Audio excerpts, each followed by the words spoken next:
For months, the world demanded answers.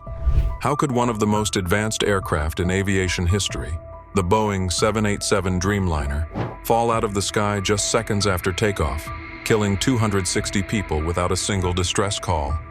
Theories poured in: flap misconfigurations, bird strikes, engine flameouts. Some said it was pilot error, others, suicide. A few even whispered conspiracy. But when the final report was quietly released, it did something no one expected. It didn't just rule out the noise. It didn't just dismantle every rumor. It pointed to one man, not as a scapegoat, but as the central figure behind a decision that Boeing, investigators, and regulators hoped would remain buried in technical ambiguity. And now, for the first time, we reveal not only the data behind the fall of Flight 171, but the man behind the crash. In the chaotic hours following the crash of Air India Flight 171, speculation spread faster than facts. Some focused on the flaps, arguing the aircraft had failed to generate lift. Others blamed the heat, the density altitude, the weight of the aircraft. A few latched onto the sound of a high-pitched buzz from mobile footage, identifying it as the unmistakable whir of the ram air turbine, deployed only in emergencies. And yet, none of those theories held. The final report confirmed. The flaps were set correctly. The aircraft was within weight limits. Weather was clear. No bird activity, no structural failure. The engines, functioning perfectly, until they weren't. Because 32 seconds after rotation, the plane lost all power. Not one engine, but two, and just seconds apart. It wasn't gradual, it wasn't explosive, it was deliberate. The report found that the fuel control switches had been manually moved, one after the other, from run to cutoff. And that action, in a Boeing 787, kills the engines. These are not switches that can be bumped. They require a lift, pull, and push, 3 deliberate steps. And that's where the report turned away from speculation and toward someone inside the cockpit. The fuel control switches are the last step of a flight, not the first. They're used to shut down the engines after landing, after the aircraft is parked, after everything is safe. They are not used in flight, ever. The FAA knows this. Boeing knows this. And every pilot flying a 787 is drilled to never touch them outside of highly specific ground operations. Yet the final report confirmed that both switches were flipped just seconds into climb. Not by a software glitch, not by an electrical short, but by physical hand movement. The evidence? The switch positions were captured on the flight data recorder. The timing, 1 second apart. Left engine first, then right. The same sequence used at the gate to power down. There was no indication of system failure. The engines were healthy. The RAT deployed as designed. The APU attempted to restart, but nothing could reverse the loss of thrust at such low altitude. The aircraft plummeted and struck a hostel near BJ Medical College, leaving behind a trail of debris, a wall of fire, and the deepest mystery of the Dreamliner era. So if the switches were moved, who moved them? Buried in the final section of the report, amid data logs, fuel analyses, and procedural reviews, was a name: Captain Sumit Subharwal, a veteran pilot with over 11,000 hours of flight time, a man trained in emergency procedures, engine-out protocols, and Dreamliner systems. According to internal assessments, he passed all simulator checks, all medical exams, and was cleared for the flight. But in the weeks leading up to Flight 171, something changed. According to media outlets and unnamed sources cited in the final report, Sumit had recently undergone a difficult divorce.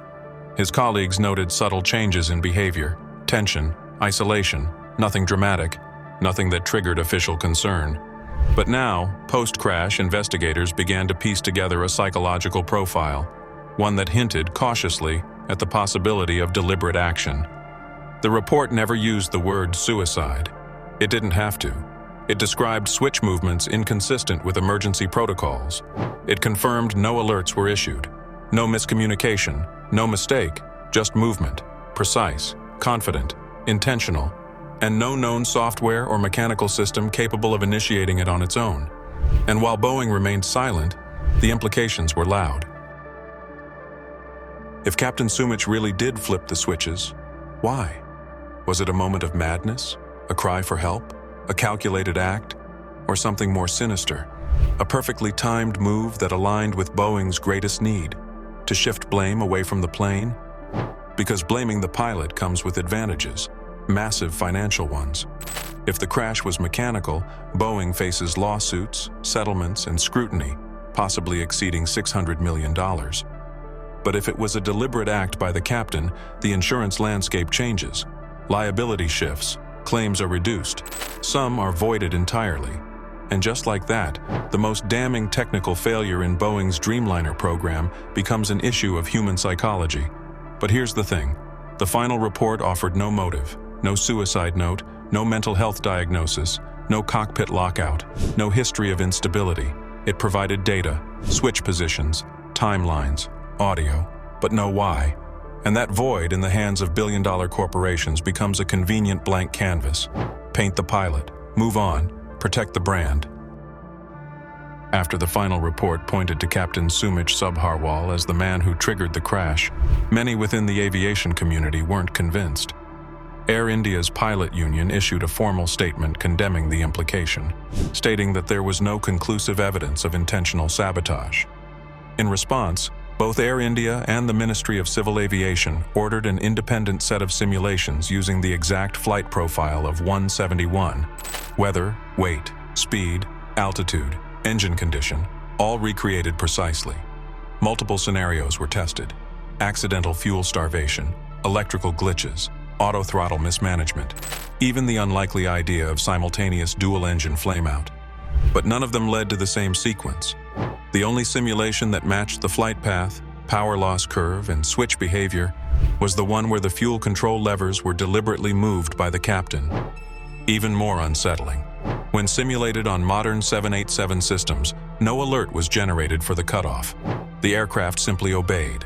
No digital resistance, no human challenge, no time to question, just a glide path toward catastrophe. And in those findings, the question didn't disappear, it got sharper. If this wasn't intentional, what else could it have been? Among the final words recorded in the cockpit voice recorder were not screams or alarms, but a calm, brief, and chilling exchange. One pilot asked, "Why did you cut off?" And the reply, "I did not cut off." There was no shouting, no struggle, no warning, just confusion. Analysts trained in psychoacoustic stress analysis reviewed the tone of voice, cadence, and breathing. The verdict: both pilots were in shock, but one voice, the one denying responsibility, showed a shift in tone, suggesting either disbelief or deflection. No cockpit fight occurred, no override attempt. The switches were turned off, and then turned back on nearly 10 seconds later, after the aircraft had already passed its point of no return. The left engine began spooling up again. The right engine never recovered. Investigators marked this moment as delayed recovery due to extended cutoff duration. In short, even though someone tried to fix it, it was too late. But the haunting question remained: who flipped the switches, and why wasn't it stopped immediately? Boeing's internal position has been clear since the beginning. The aircraft functioned perfectly. All systems responded as programmed. The engines shut down when the switches were moved. The RAT deployed as expected. The relight sequence initiated. The APU started. FADEC engaged.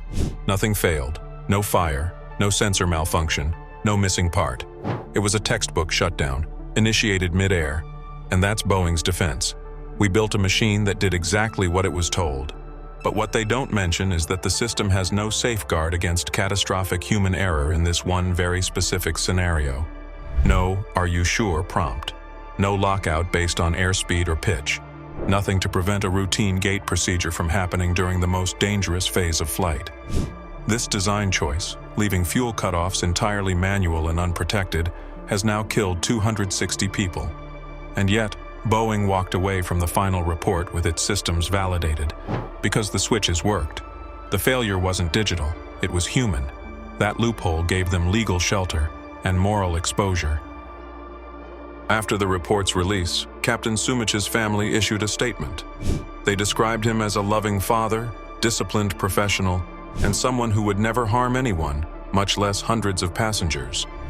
Friends and colleagues rallied to his defense. There were no signs, no breakdowns, no complaints, just routine, until June 12th, And yet, his name now lives at the center of a crash that Boeing survived, and he did not.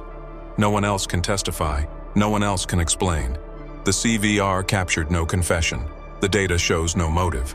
But someone flipped those switches, and the official narrative, delivered by the final report, doesn't point to faulty design, bad software, or corporate negligence.